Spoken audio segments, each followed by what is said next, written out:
I have a very large position in this, and this is from the newsletter. Again, there's a free version below, but I would focus on this. And you might see light volume on Monday or Tuesday, and we can kind of talk about that for a moment. You might see light volume there, but there is nothing that was broken today at all. Nothing. You gap down. We bought the gap down. I bought a lot off the open. I mean, it was a gift in my opinion. And then you see it, and then you wind up trading up. So once again, what happened? We just didn't hit a new high. I mean, maybe after 8 days, we're getting a little spoiled. So could you have light volume Monday, Tuesday going in the CPI? You could. You could have weekends. I would watch this 418 level here. But there, the big glaring 800-pound gorilla that's going to force investors back in here, especially the CalPERS types of investors. Yep, that's the VIX. And the VIX is setting up to break. Now, I don't like dojis like this. I like confirmation, down, panic. I didn't get that. But this line is when the entire move started. So the entire break of our good time ended right here. See this November 3rd, November 4th? And this trend line is responsible for every single sell-off in the SPY if you go and take a look at this. Okay?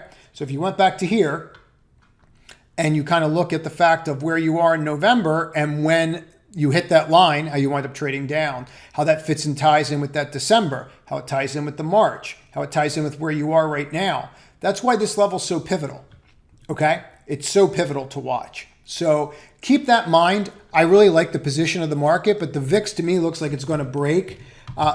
We're obviously in a recession.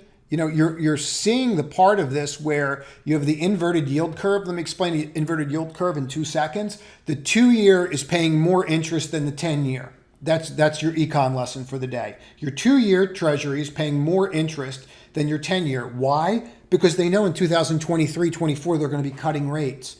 So if they're going to be cutting rates, right? If you're going to have to cut rates, where's the money going to go? It's got to go into equities. It's just a question of at what level and what magnitude. But with the VIX dropping, they're running out of places to put capital. So just kind of keep that in mind. Nobody wants to hear about private equity right now if you're running a large fund. Nobody wants their money tied up like that.